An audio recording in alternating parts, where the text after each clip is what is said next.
This conference will now be recorded.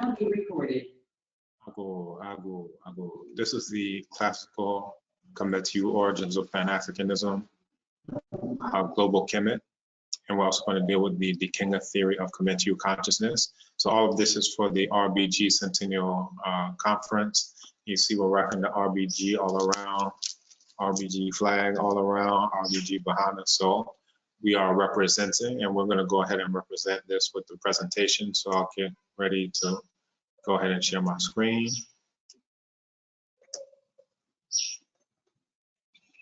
And we have a lot of ground to cover. I have 97 slides, and I'm where I have something like 30 minutes. So I'll try to make this as quick but thorough as possible. And again, this is the classical commentary origins of Pan-Africanism and the Dikenga theory of commentary consciousness, global KMT. Nana Kwame Pebi Dati Odikai Okunini Obadele Kambon.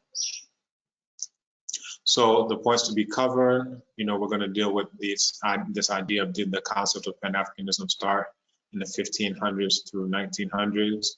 We're going to deal with what actions our ancestors took to ensure that the land of Black people was protected from non-Blacks. We're going to deal with when the situation flipped, and then also what should be done today. So Pan-African was linked to Blackness from its very inception.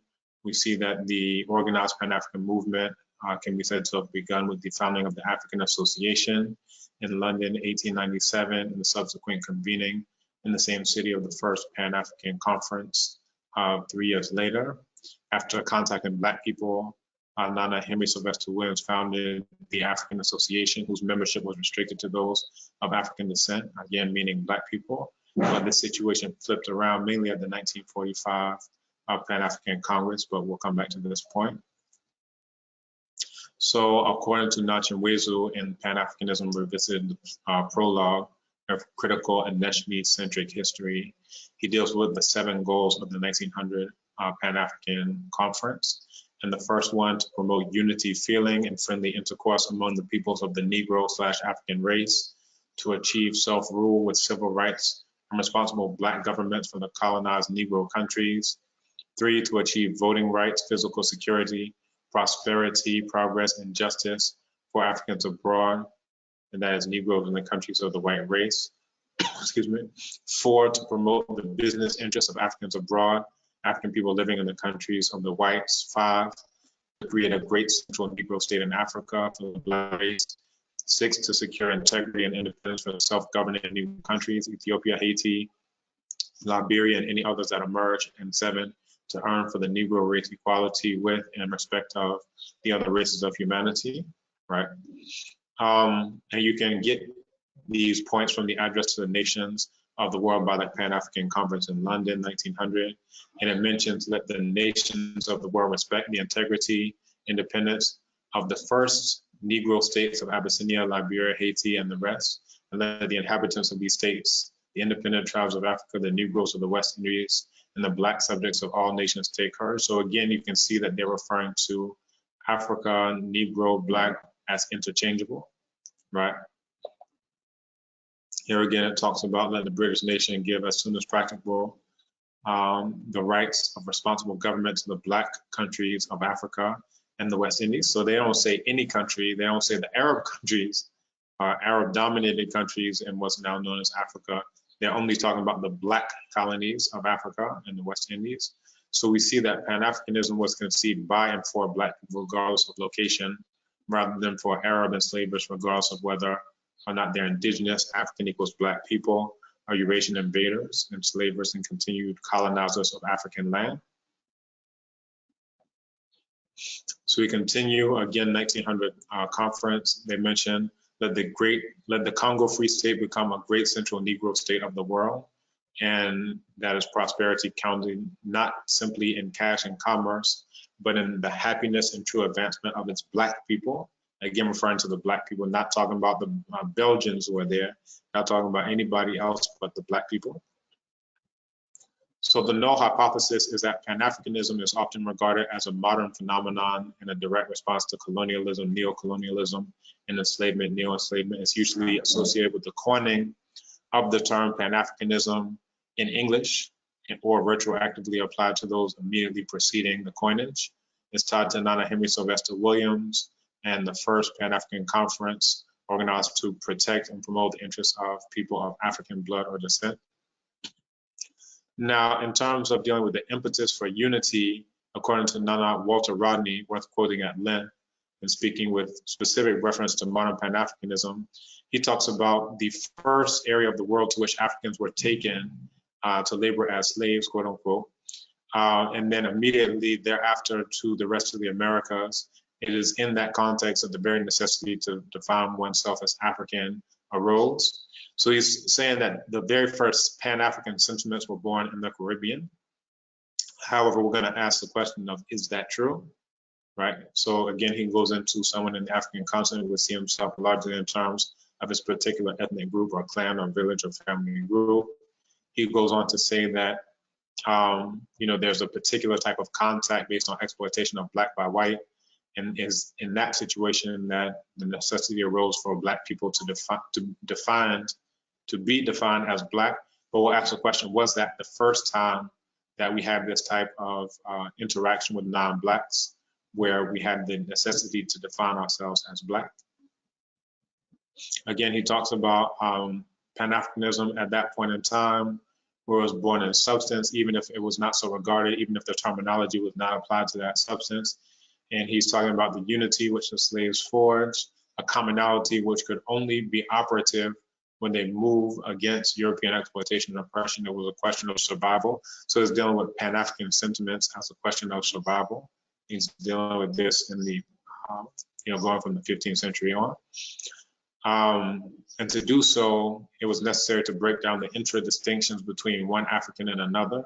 The essence of Pan-Africanism in the period when it was born, the 15th century, and it had to be born in a context where a large number of Africans from different social backgrounds were thrown into a context in which this necessity would arise. But again, we're questioning, was that the first time that this has happened?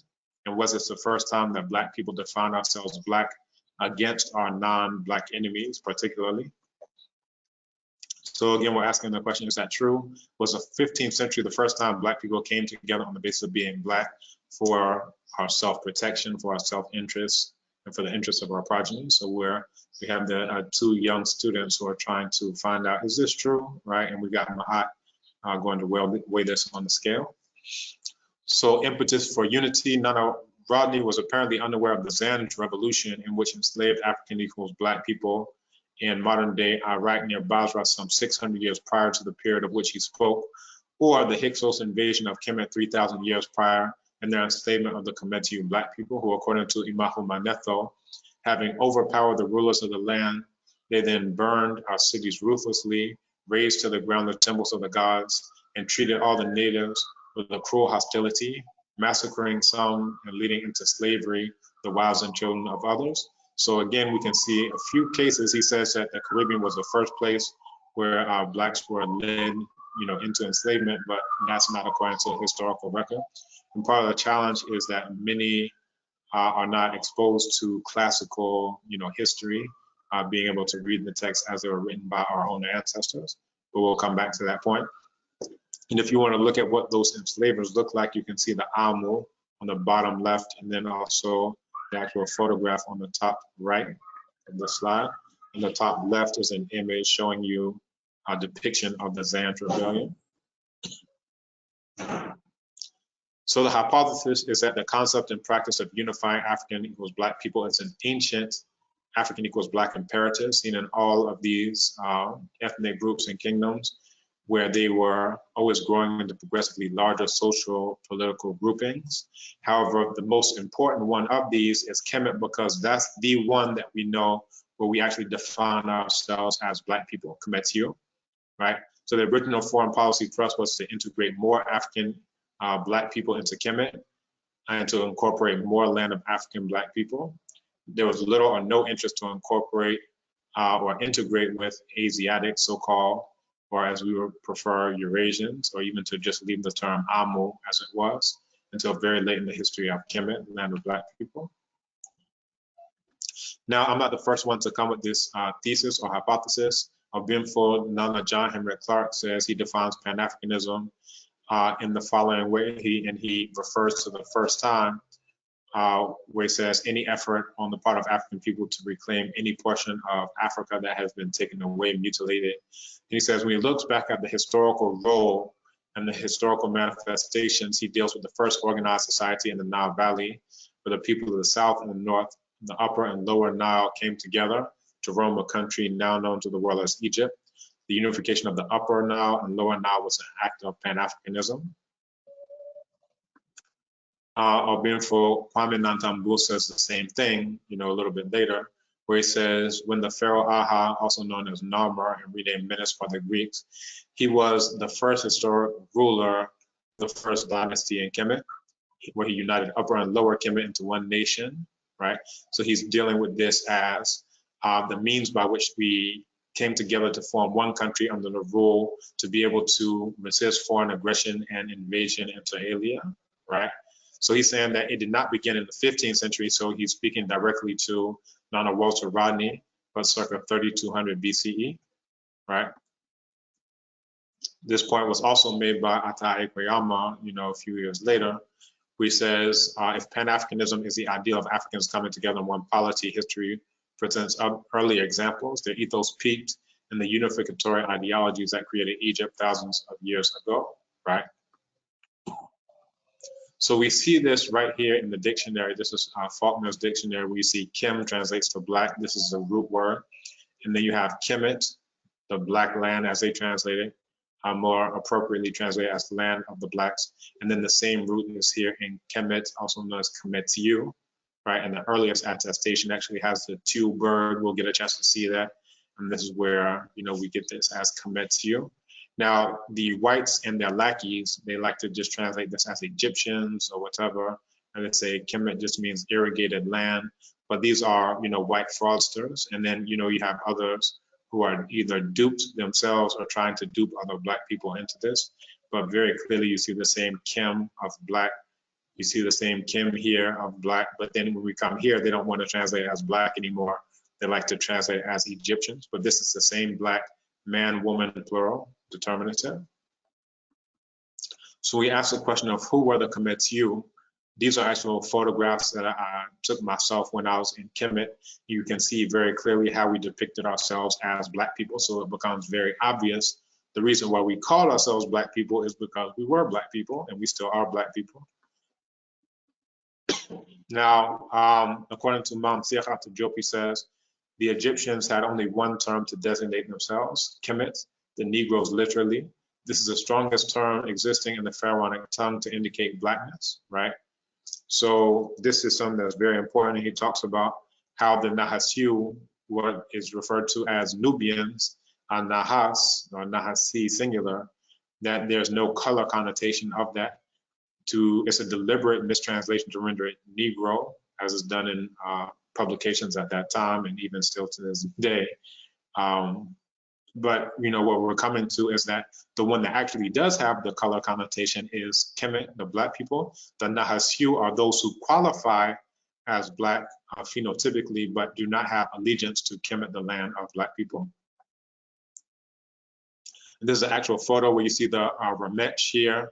Now, in this text, there's actually a text by OBENFO Manu Ampim that you can see here at the bottom, where it's manuampim.com/Ramesses3.htm, where you have these white so-called scholars who mislabel. So Hornung, he mislabels the black skin group as Nubians, even though the text clearly reads Ramech, right? These are the Kemetiu, so-called Egyptians. So it's clear that he distorts intentionally and mislabels the scene, right? Yurko does the same thing where he presents the same three distortions and he mislabels the black skin group A as Cushites, despite the text right here reading clearly Ramech, the the Cha, man, woman, plural, and then that same thing appears here, but they cut it off here and they forget that it's written right above their heads. Now, the very first case that we found, in terms of this attestation of the word Kemet, you find in Kemetiu of black people, and this is in the pyramid text of Mesubiti Merira Pepi, and it says you stand in front of the Kemetiu like the Apis, referring to the Apis bull, right? Now, this is one thing that they like to do is they say those of the black land, right? And here this guy Allen, he translates it as term for cultivable soil along the banks of the Nile. Now, here you see very clearly that the teal bird is there, and the teal is like saying AN, right? We say American or German or any of those types of things. So the teal lets you know you're talking about a human population, and again, the root word here is Kem, again translating to black. If anyone tells you differently, they are a fraudster intentionally defrauding you. Here again, you see this determinative, the village with the crossroads, and here you see it very clearly that this is used in Kemet. They like to translate as the black land. However, when you see the teal bird, you know that you're dealing with people, human beings. So black people, right? And then here you have the determinative of a settlement, right? A village, a land, any of those types of translations will work. And again, you stand in front of the KMT. Now, you have those who say, oh no, that just means arthropus, which is Kem or, but that's different from the T of the Tew, right? So KMT, right? So this is something that is very clear. And at the same time that this is going on, this is from the reign of Mesubiti Pepi, you have people who are referring to themselves as black. So this text says, mayor, seal bearer of the ruler of Lower Kemet, unique companion, carrier of the ritual book, overseer of the servants of the Necha, the true overseer of Upper Kemet, Ni Ak Pepi, his good name, Hepi Kem. And the Kem is right here, Hepi black, right? No dispute here that this is referring to the black person who is referring to himself as Hepi black. It's like the rapper who calls himself Black Thought, right? It's not because he's sitting on cultivable soil, but because he himself is black. And that's not the only one from the exact same period in time that you saw the other text where it says you stand in front of the KMT as the Apis bull. At the exact same time that that was being written, you have others who are referring to themselves as black, with Kim being the adjective to describe which comes after the noun, proper noun or otherwise. So it says his son, his beloved, his praise, seal bearer of the ruler of Lower Kemet, unique companion, overseer of the servants of the Necha, Pepi Ankh, his good name, Henenit Kim, right? Henenit Kim. So here you see Henenit, the black Henenit. And again, he's referring to himself as black. This is a human being referring to himself using the adjective Kim, black. Now, what's interesting is that Coptic is the last stage of a language, and it preserves not only the form, but the meaning of that exact same Kim. So this is from a text called the Song of Solomon from the Coptic Bible, right? And it has all of the same pronouns, all of the same words, but you see Anok, Ang, Al Kami, right? So I am black but beautiful, Ala Neshwe, right? Here you see Mapur, Choshit, Ero, a De Ang O Kame Anok, right? Don't look at me because I'm black. And here you see the same Kame, right? And again, because Coptic is the last stage of the written language, you can find the exact same words and they mean the exact same thing. If anyone tells you differently, this is an intentional fraudster who is trying to hustle people, either a paid or amateur agent who needs to be dealt with. Let's continue.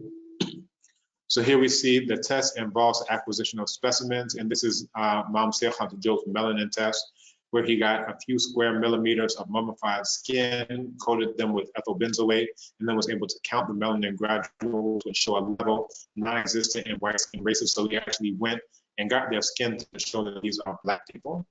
So it's obvious why we're calling ourselves black people. So now the question comes, well, what did we do on the basis of being black? Did we do anything on the basis of being black? And one of the best examples of this Pan-Africanism comes from the autobiography of Imahu Weni from Abju in the 6th dynasty, where he brings together all types of black people in order to take military action against the non-blacks, the Amu. So we'll go through the translation here. For those who can read Meta Necha, you can read the Meta Necha, but here you see the Amu, which is the term we're translating as Eurasians. So when his servant, and this comes from him, they like to translate this as majesty or incarnation more recently. Well, this is the same hymn that you see in Servant of the Necha, So when his servant drove away the Amu sand dwellers, his servant made an army of many tens of thousands, and the servant is referring to the ruler of Kemet. Made an army of many tens of thousands from all of Upper Kemet, like from the extent of Abu in the south to Medinit in the north, from the land of marshes, Lower Kemet, like the extent of the two sides of the house. So he's bringing together Upper and Lower Kemet, you know, east and west of Kemet, the two sides of the house. Everybody's coming together. All the black people are coming together to take military action against these non-black Amu. Now he brings in all the other Kemetu, right? People who qualify as black, but they are self-identifying as Nahasyu. So, and from Sergir and Ken Sejru, from Irjet Nahasyu, Meja Nahasyu, Yam Nahasyu, Wawat Nahasyu, Kao Nahasyu, and from Shemeland. So what you see is that this is the first Pan-African force where they're actually bringing together all the black people in the area in order to take military action against non-black people, right? So what we're doing is we're using evaluative criteria, evidence of knowledge of self, evidence of knowledge of enemy. So this deals with unification among blacks, either diplomatic or militaristic. In this case, it's both. Expansion of the land of black people, diplomatic or militaristic. In this case, it's both. On the nature of other blacks who do not identify as Kemetu. This is the Nahasyu, that at this early time, they're willing to identify with those who self-identify as Kemetu black people, and they're willing to come together in a military force against these non-blacks. Evidence of knowledge of enemy, you see that it deals with blocking of Eurasian incursion, so check there. Expulsion of Eurasians from the land of black people, military action against Eurasians, check there. It also deals with the nature of the Eurasians, this more latently, but the fact that they need to be driven away, it tells you a little bit about, you know, their encroaching nature. We find a similar thing in the prophecies of Imahu Neferti given in the court of Saras and Neferu, the fourth dynasty. Now, what's interesting is that these texts are prior to the later text, which is the first evidence of us seeing Kemetu. That was coming from Nesubiti Sarah Pepi, Mary Pepi. So what we see is that even before, and it's along the lines of what Nana Walter Rodney was saying, that even before the run-up to the 1900 conference where the term Pan-Africanism was born, you had people doing very Pan-African actions, right? Saying Africa for the Africans like Nana Martin Delaney did long before the term was coined. Similarly, you have all of these Pan-African actions before we even see the first attestation of the word Kemetu. So it was born in substance before the term was coined per se. But again, a lot of this even deals with, there's a paucity of evidence that there's a lot of things, the term may have been in existence before this, but you know, we'll deal with it in terms of absence of evidence is not necessarily evidence of absence. That is to say, even though we don't see the term there, it could exist and any archaeological dig can uncover it. So this is talking about the nature of the Amu. It says the Amu, the Eurasians, travel by their strength. They terrorize the hearts of those upon the harvest, meaning farmers. They seize oxen on the plow. So here are these Amu, these southwestern Eurasians, who are terrorists way back then, right? Terrorizing the hearts of those upon the harvest. And it deals with them metaphorically. It refers to them like a strange bird. It says a strange bird will breed in the Delta Marsh, having made its nest beside the people. The people haven't let it approach due to apathy or indifference. So this is saying that by allowing these Amu to come into the Delta due to apathy and indifference, that this leads to destroyed and taken away are those things of goodness. All goodness has been expelled. The land is cast down due to misfortune because of those feeders, Eurasians who roam the land, right? So these are the Setiu, the Amu, they've come in and they are bringing destruction, death and destruction, rape and ravishing, pillage and plunder to the land of black people. Enemies have appeared in the east. Eurasians, the Amu, and again you see the original term, have come down into Kemet. And again, Kemet is the land of black people. So we're lamenting that these Amu come into Kemet. Now, one interesting thing is that Kemet has a connotation of blackness, black, you know, land of black people, right, or the black nation. However, Amu does not have a connotation of whiteness. Here you just have Am, which is a throw stick, letting you know that they are foreigners. So whereas we're organizing on the basis of being black, we're not referring to them, and they themselves are not organizing on the basis of being white. We're just referring to them on the basis of their foreignness, that they're foreign to the land of black people, which they still are. But it deals with the resolution of this problem. So it says, this Nesut will come from the south, Ameni, true of voice his name, son of this woman of Taseti, child of the interior of Nechen. He will take the white crown, he will wear the red crown, he will join the two mighty ones. Eurasians, and again you see the Amu here referring to those who are on that landmass now known as Eurasia. So Eurasians will fall to his sword, Libyans to his flame. This is Chimhu. And what's interesting is that before the whitening of Ta Chimhu, they were counted among the black allies. And you can find them depicted as black on the complex of Nesubichi Sahure.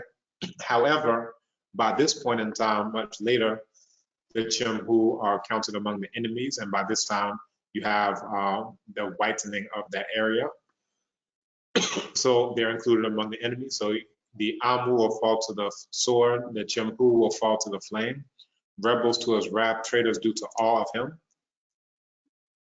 The Uraeus on his forehead, subduing the rebels for him. One will build the walls of the ruler. Now this is so powerful. One will build the walls of the ruler, life, prosperity, health, to bar Eurasians from entering Kemet. So we're keeping these non-blacks, these foreigners, out of the land of black people. So we're even building walls to prevent them from coming into the land of black people. Now, if this isn't Pan-Africanism, then there's nothing that's been done since the coining of the term before or after that is Pan-Africanism. This is truly protecting the land of black people coming together on the basis of being black for our survival against common non-black enemies. And it says, they shall, and again it's referring to the Amu, these Eurasians, they shall beg water as beggars to allow their cattle to drink. Then Ma'at will return to her seat while Isfet is driven away, right? So these people in modern times, they say Ma'at is like, you know, holding hands, singing Kumbaya, turn the other cheek. But Ma'at is not anything about that. When you read the primary text, Ma'at will only be able to return to her seat after these ones have fallen to the sword, those ones have fallen to the flame, and you know they are driven out as the very incarnation of Isfet. Isfet being, you know, wrongdoing, falsehood, all of these types of connotations. So here, you know, I want you to check it yourself. This deals with unification among blacks, right? In the sense of, you know, Amani is going to come and drive out these Eurasians militaristically, expansion of the land of black people. But basically what I want you to do, and this is your assignment, is to look at these different criteria and see, does this text qualify as Pan-Africanism? Does it deal with evidence of knowledge of self, right? In the Black survival thrust, does it deal with evidence of knowledge of enemy and preventing the enemies of black people from destroying black people? If so, then we will say that this is truly a Pan-African text, but I'll leave this to you in order to evaluate. We find similar sentiments in Imahu Sanhat's text, where again it has the idea of bringing other Africans equals blacks into the empire by gaining their allegiance through force or diplomacy while maintaining a focus on repelling the Amu, the Eurasians, right? And it says, I made the road walking north. I reached the walls of the ruler created to repel Eurasians and crush sand-faring Bedouins, right? So they're very clear. These people in modern times may not be so clear on who the enemy is, but in classical Kemet, we were very clear that we are building, and again, it's a reference that we saw in the prophecy of Imahu Neferti, the walls of the ruler that were created to repel the Eurasians and to crush sand-faring Bedouins, right? And again, it talks about bringing other black people in while, you know, ignoring these Eurasians. It says he has extended state frontiers. And this is what Pan-Africanism in the classical form was all about, is bringing in more black people and more lands of black people. But let's read, it says, he has extended the state frontiers. He will take possession of the southern lands without thinking about the foreign lands to the north. He was born to smash the Eurasians and to trample upon the sand-faring Bedouins. So again, very clear in terms of bringing together Black people, smashing non-Black people and trampling upon them, right? So if it's dealing with the Black survival thrust, the knowledge of self in that regard, then we would have to regard this as well as a Pan-African text. If it deals with evidence of knowledge of enemy, then again, we have to regard it as a Pan-African text, right? It's dealing with blocking the Eurasian incursion, expelling them, right, on their very nature. All of these things come. And this is probably my favorite text from the history of Kemet out of the many hundreds that I've read. And even for this particular project, we have a good, just short of 100 texts that we'll be bringing forward in the forthcoming book. What we're doing now is we're releasing an article that's going to have about 12 texts, and then the book is going to have at least, so far we have well over between 80 and 90 texts, but by the time it's all said and done, we should have, you know, approximately 100 or more. But it says, a ruler is in Hudweret, and another in Kush. I sitting joined with an and a Nahasi, right? The is the Eurasian, and Nahasi is what they now translate as Nubian, right? I prefer not even to give these Eurasian translations, but to give the original text. Now, one issue that we find is that the and the Amu and the Nahasiu are in league with each other, and they're actually sending letters back and forth about how they're going to subdue and divide up the land of Black people. We'll see that in the text, so let's come. Each man having his own portion of this Kemet land of Black people, sharing the land with me.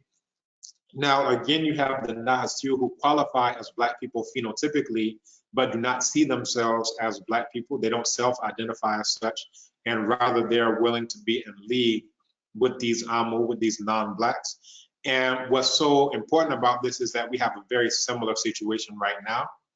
In contemporary times, we have those who qualify phenotypically as Black, but they don't self-identify as Black, right? They don't even want to deal with Kemet as being land of Black people, and they want to identify as Black Americans and ADOS and American slaves and so forth, descendants of slaves, all types of stuff.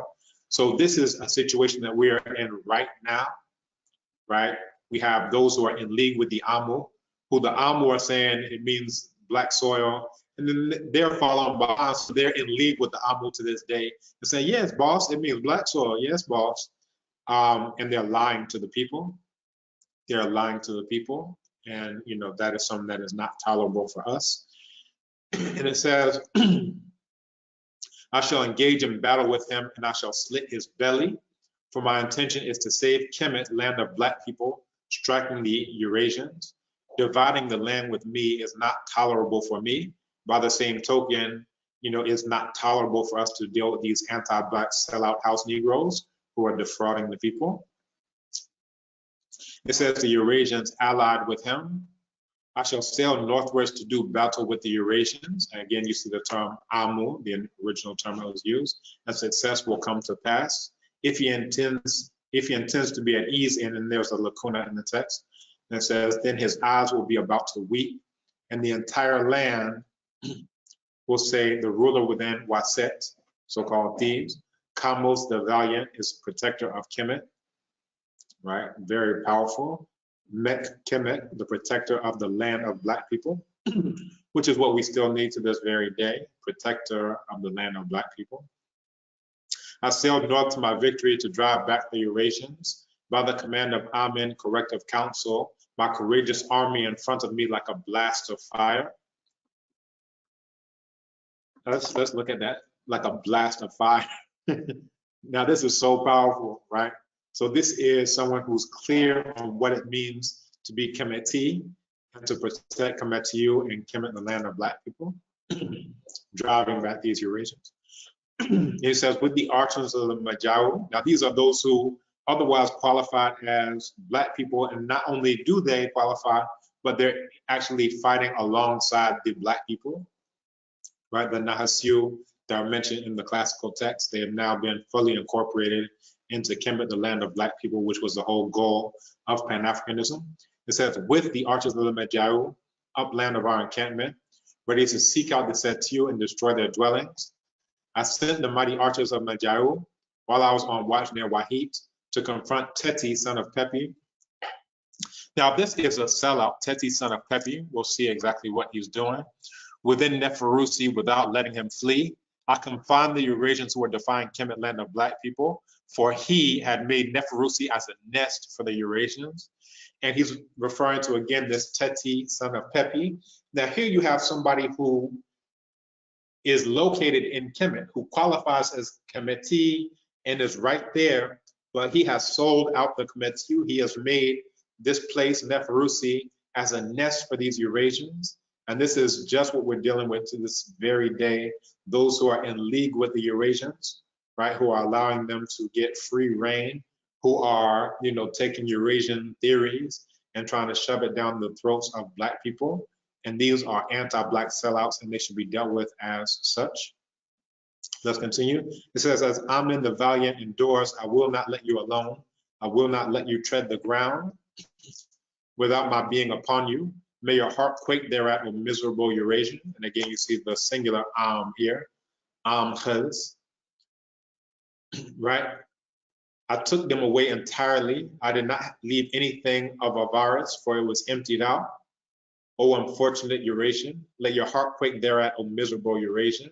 And I always say that when he talks about let your heart quake thereat, I was thinking about shook ones, right? All these shook ones, you ain't a crook, son, you're a shook one. He's saying let your heart quake thereat, O miserable Eurasian. You got to get him a soundtrack for that. And he says, I will leave them laid waste without people there. I destroyed their towns. I burned their abodes, being made into desolate mounds forever, because of the destruction they make inside this Kemet. And again, Kemet, the land of black people, you see it right here, Kemet.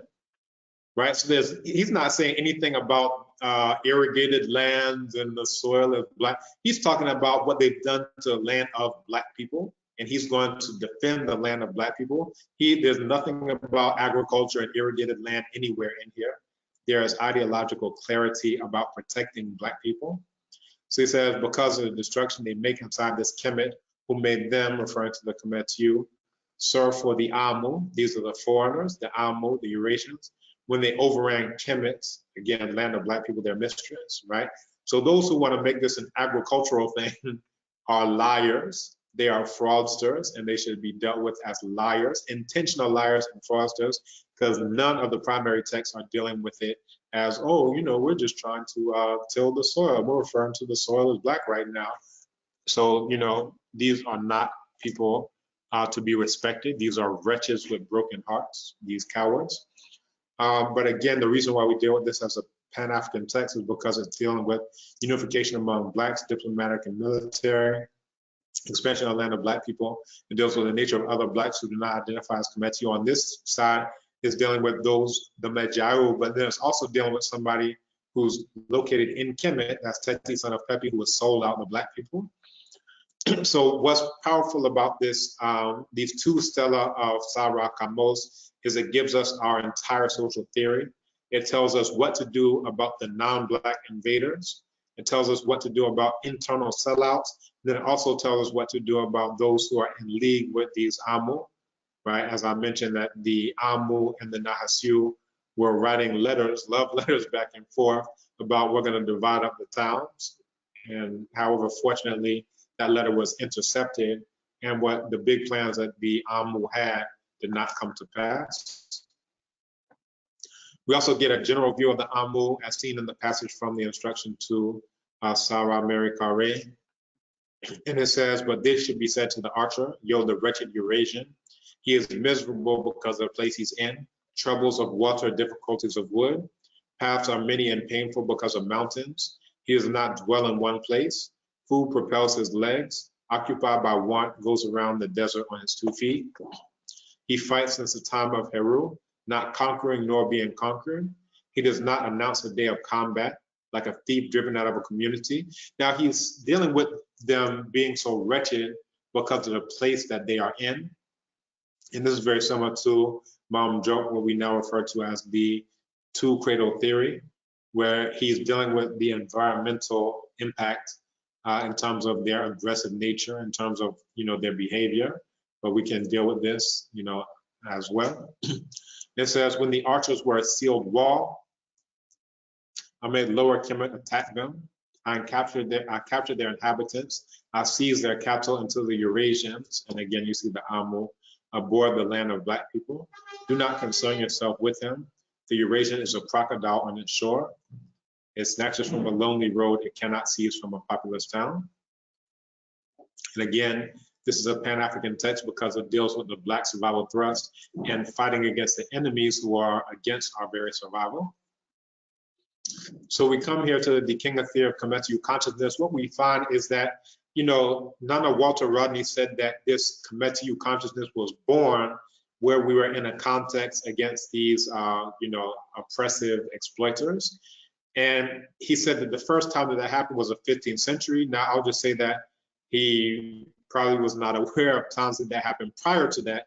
But what we do find is that that crucible, that context where we have non-black enemies, that just like in contemporary times or more recent historical times, that, you know, we found other times where we were in a very similar type of situation, where we have non-blacks who are threatening our survival. So we come together on the basis of being black. And we do this every single time that we're surrounded by non-blacks. It happened in Haiti, right?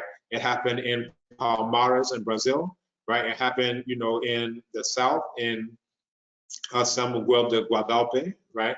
This is 1526, the very first uprising on what would become United Snake soil, right? And we're able to rise up and defeat our non-black enemies, right? No matter where we came from, we say, you know what, we're gonna come together on the basis of being black and to defeat our non-black enemies. Same thing happened in Jamaica, right?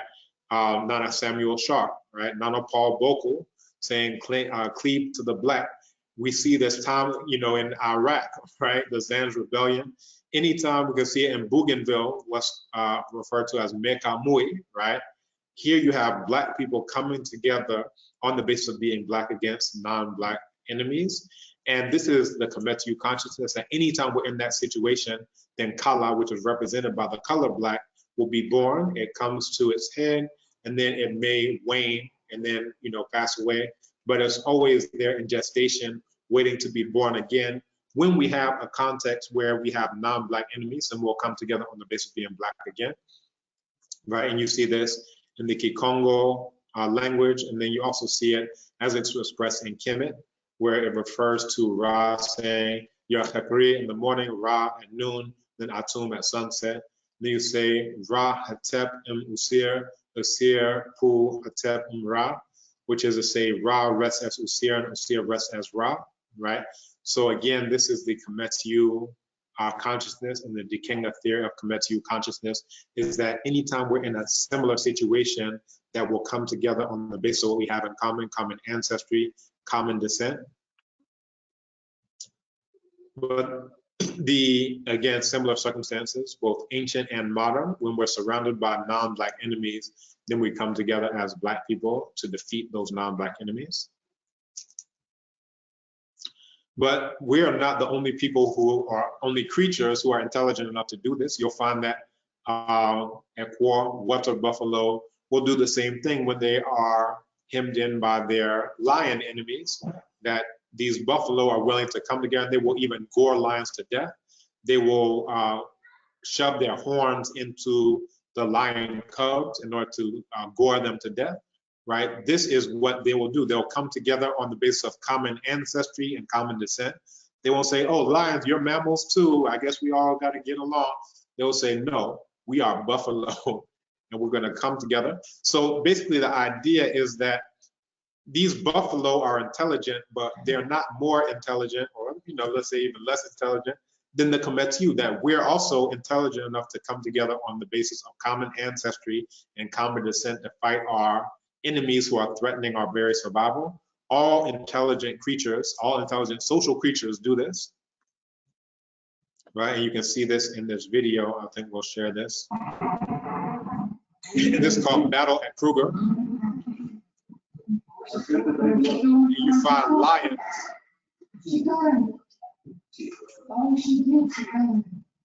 who are attacking this young buffalo. However, the buffalo are intelligent enough to come together on the basis of being buffalo to fight their non-buffalo enemies. This is the analogous situation to what Black people have done in the past and throughout our entire history to fight against our non-Black enemies. I think we'll speed this up. Now you see a crocodile is in it. That's trying to fight the lions in order to take that buffalo. But the lions won. Or so it seems, until the buffalo come in force to fight their non-buffalo enemies. Right, and those buffalo are Black. As we used to refer to ourselves, Ka-Nak, the strong bull.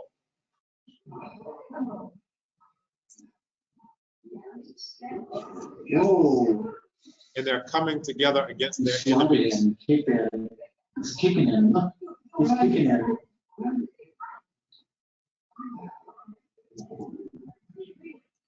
Now, are you telling me buffalo are smarter than Black people? No. And they're going to drive off all of these lions. They're going to drive off all of these lions and save one of their own. And amazingly, yes, that calf is still alive. It's standing up. And this is what is accomplished when we come together on the basis of common ancestry and common descent, that we're all Black people. All intelligent social creatures come together on the basis of what they have in common to defeat our enemies who are threatening our survival. Common ancestry, common descent, survival, the first law of nature, is what Kemet is all about. That's the reason why we call it Kemet. That's the reason why we call ourselves KMT. So the buffalo were victorious. I think that's good. We'll see that also in the ocean. Now, fish come together on the basis of what they have in common in schools and in shoals, right? Now, they didn't have to go and take notes from buffalo, and buffalo didn't have to go and take notes from fish. But all intelligent social creatures come together on the basis of what they have in common, common ancestry, common descent.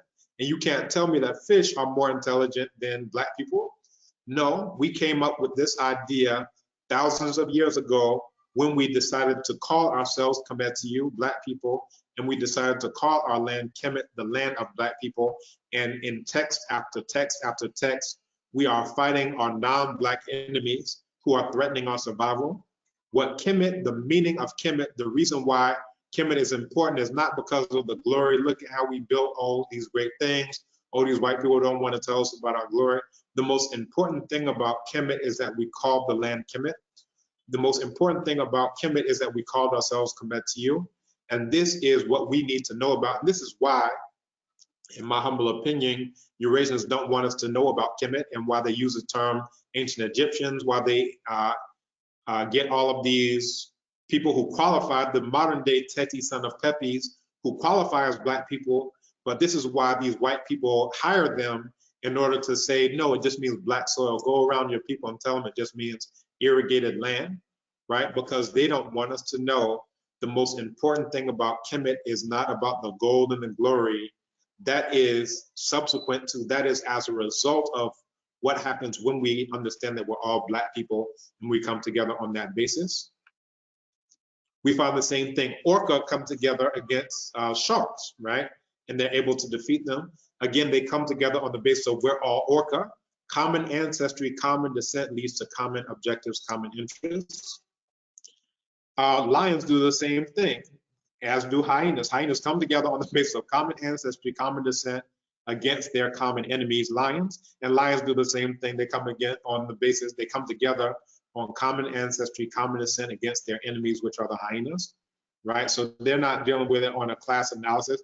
Oh, look, hyena workers, let's go work with them, right? That is ideological fraud in order to give you a false consciousness, right? The only thing that is real is who are you going to give birth to and who gave birth to you? Common ancestry, common descent, that's the only thing that's real.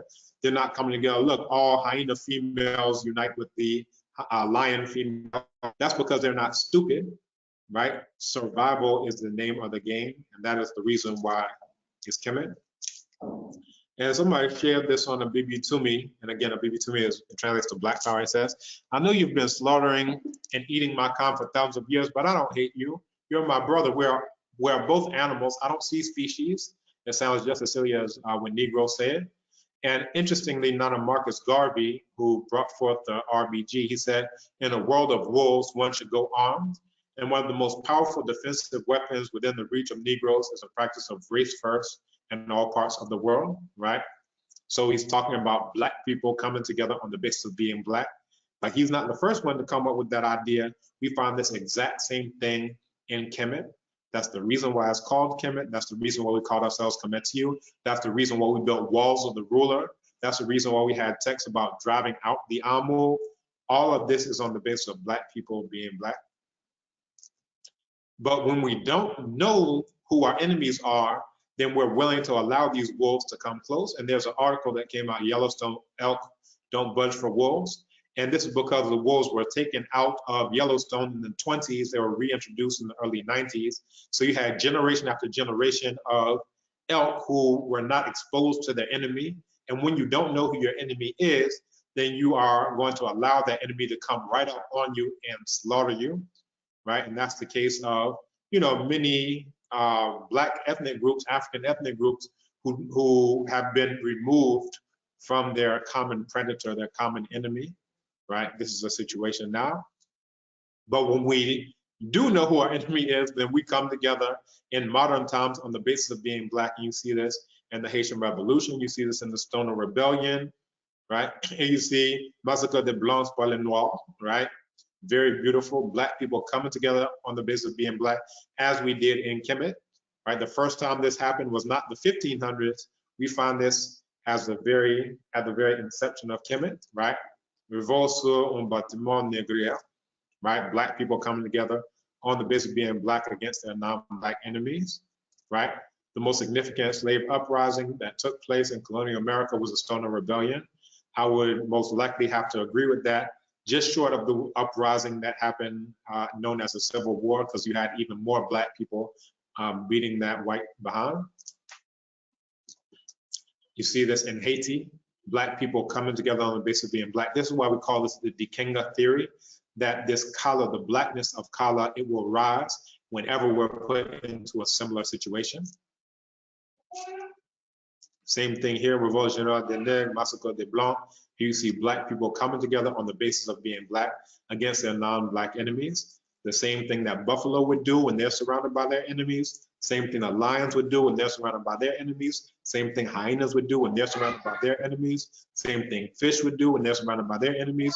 Same thing dolphins would do. Like any creature, any social creature that's intelligent will come together on the basis of being Black. And then you see the same thing in classical Kemet, where you see Black people coming together to crush the non-Black enemies underfoot. And this is such a beautiful image. And these are the photographs that we don't get a chance to see, right? That aren't really shown to us. What we get is Prince of Egypt, we get the mummy, we get these sellout house Negroes who say, no, it doesn't mean Black. Kemet just means soil. What in the world does this have to do with the soil being Black? This has everything to do with us self-identifying as Black people to drive out our non-Black enemies. Now, again, when we talk about this Dikenga theory of Kemetiu consciousness, that this same consciousness rose again in the person of Nana Chancellor Williams, right? He wasn't the first one to come with this. Obviously, we were doing this in Kemet, we were doing this in Haiti, we were doing this in Jamaica, but he came to the exact same conclusion where he says, the whites are the implacable foe, the traditional and everlasting enemy of the Blacks. The compelling reason for publicly putting this declaration in its historical context is clear. The necessary re-education of Blacks and a possible solution to the racial crisis can begin, strangely enough, only when Blacks fully realize this central fact in their lives. The white man is their bitter enemy. For this is not the ranting of wild-eyed militancy, but the calm and unmistakable verdict of several thousand years of documented history.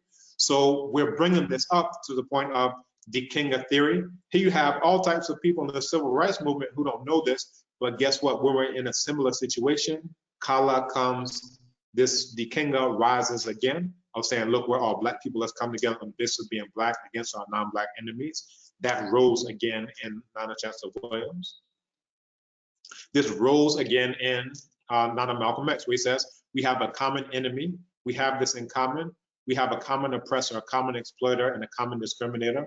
But once we all realize that we have this common enemy, then we unite on the basis of what we have in common. And what we have foremost in common is that enemy, the white man. He's an enemy to all of us. I know some of you think that some of them are enemies. Time will tell. Again, this Kala came, and this Dikenga consciousness rose again of guess what, we're all black. We have common non-black enemies. Let's come together on that basis. Same thing, Nana Amos Wilson. He says that, you know, this hope that you have that the white man's going to accept us, is going to feed your children before he feeds his own, that he's going to clothe you before he clothes his own. So you have that he's going to give up his ill-gotten gains and wealth in the name of some bogus brotherhood or classless society is a vain hope. Give it up, turn it loose. That again, he's saying that these whites are coming together on the basis of what they have in common. They're, you know, all quote unquote whites. They're all Amu, right? The racial relatives, the racial kinfolk of the Amu, and they're coming together on the basis of what they have in common. It's up to us to do the same. Nana David Walker told us that it is no more harm for you to kill a man who is trying to kill you than for you to take a drink of water when thirsty, right? So he's saying that us as black people, and he says this is an appeal to the colored citizens of the world as we refer to ourselves. And he's talking about coming together on the basis of what we have in common.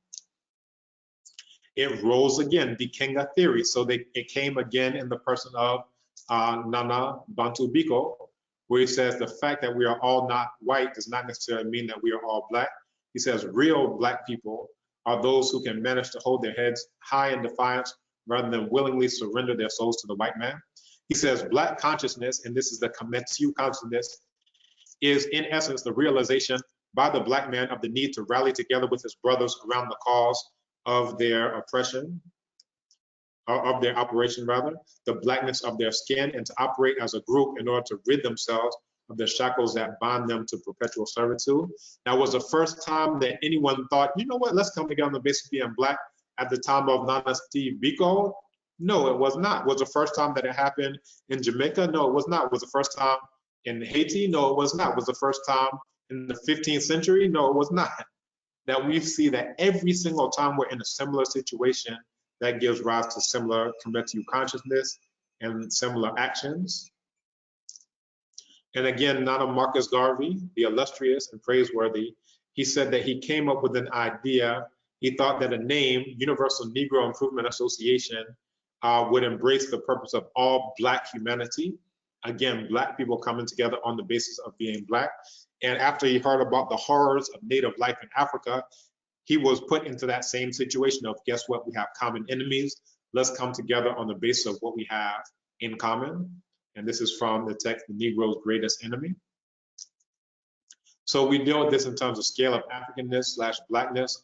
We have genotype, phenotype, identity, allegiance, character, and behavior.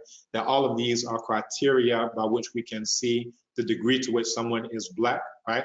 That they may be black in terms of genotype and phenotype, but in terms of identity, like the Nahasiu, they didn't self-identify as Kemetiu. And we have that same type of situation now. We got people who are calling themselves ADOS in Black America. So they qualify genotypically and phenotypically, but they do not qualify in terms of identity. Now you have Teti son of Pepe, who is someone who's in Kemet, right?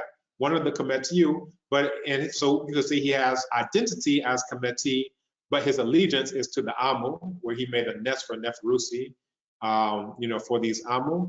Then in terms of character, in terms of behavior, all of these things help us to understand what we should really understand when we're thinking about Kemetiu in classical times or modern times. Now, when did this situation flip? It flipped due to Nana Kwame Nkrumah, where it says Garvey's ideology was concerned with Black nationalism as opposed to African nationalism. It was the 5th Pan-African Congress that provided the outlet for African nationalism, and this is the betrayal of the Black people, right? This is now the subjugation of Black people coming together on the basis of being Black due to a white ideology called socialism that tells you, no, hook up with white folks, right? Hold hands, and then they're going to start treating you well. Well, guess what? That didn't happen in Russia. It didn't happen in Cuba. It didn't happen anywhere, nor will it ever happen. So this is the selling out of the very Black people who coined the term Pan-Africanism. And according to the text, it says Pan-Africanism has had its share of counterfeit adherents. For instance, it will be inferable that Nkrumah infringed on Pan-Africanism, not only in his marriage to an Arab woman, but also in his insistence that the futuristic, massive, and powerful African nation would include the Arabs among its citizenry. Nkrumah even dropped the term Pan-Africanism and replaced it with the Russian-style nomenclature, all African, to indicate he was starting a new tradition. And he himself said, I do not mean a big brotherhood based upon a criterion of color. So he's getting rid of Black people coming together on the basis of being Black in order to hold hands with workers and whoever happens to be on the African continent, even if they are very first colonizers, enslavers, and imperialists, the Arabs. He's willing to marry one of them. So again, we see Nana Du Bois's advice to Nana Nkrumah. He says, Ghana must, on the contrary, be the representative of Africa, and not only that, but of Black Africa below the Sahara Desert. He says, as such, our first duty should be to come into close acquaintanceship with others in the areas of British West Africa, Liberia, great areas of Black folk, French West.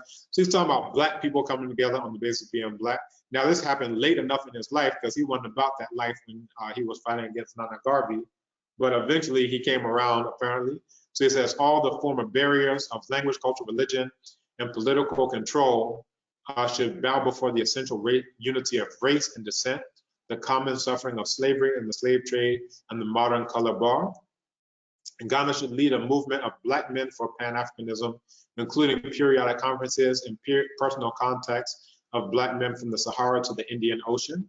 So this is very powerful. He's basically calling for a rise in Kemetu consciousness, but that unfortunately, that was still born in Nana Nkrumah, who just used the term Black here and there, had a Black star on the flag, but he was fighting for linking with these Arabs.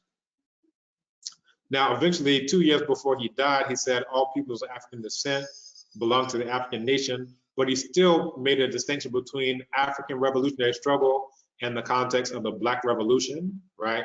He sees them as, here's one thing that's African, it's not isolated, it's in the context of the Black Revolution. But then he's still bringing in this world socialist revolution, like we're gonna be holding hands with white workers and whatever.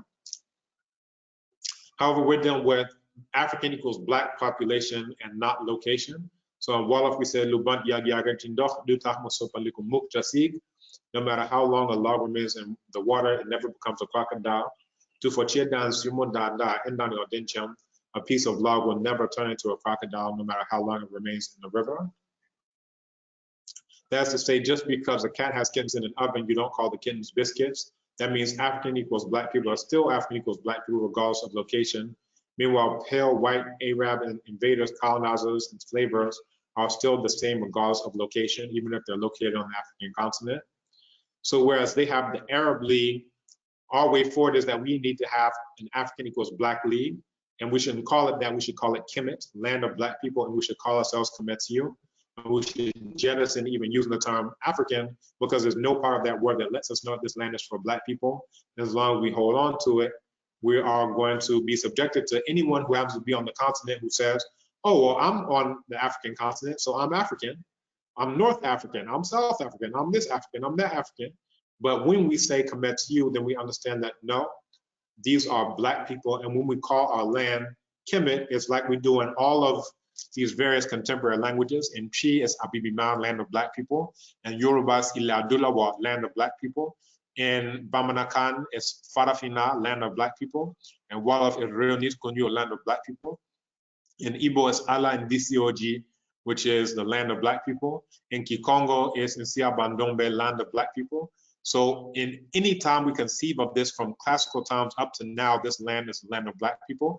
But as long as we refer to it as Africa, this comes into the English language through Provincia Africa Proconsularis around 146 BCE at the time of the defeat of Hatada in the end of the Third Punic Wars. So what happens is Senetoke, also known as Pars Pro Toto, is this little thin strip of land. We're referring to the entire continent on the basis of what the Romans called their little thin strip of conquered land. So as long as we refer to our continent in the same terms as a conquered territory of Rome, we shouldn't be surprised when we're behaving like a conquered territory of Rome. But when we refer to as Kemet, that gives us our social theory. for the Black survival thrust of this is the land by Black people and for Black people. Kemet in Kemetiu, right? Nhanu per Hasut, that is to say, Kemet for the Black people, those at home in the interior and those on the foreign lands of the Hasut. And that needs to be our rallying cry and our rallying call into perpetuity. So in conclusion, Madame Ashe, Auniche, Matondo Mamingi, Dwa Santinisana, Morakoze, Jerengenjef, Siabonga Kapulu, Amasaganalu, Imela, Birepo, Anjarama, Morakoze Tiane, Oe Difoni, Mini, Kelebo Hakudu, Nye Waladon. Appreciate y'all.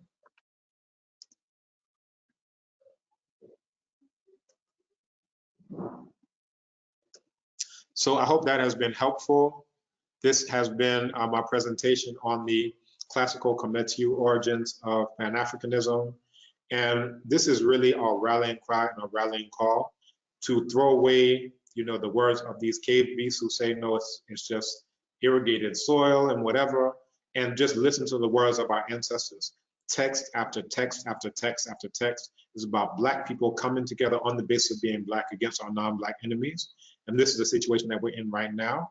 We're in a situation similar to Lamentations of Imahu Ipuwer, where Ma'at has been subjugated. Isfet is all over the world.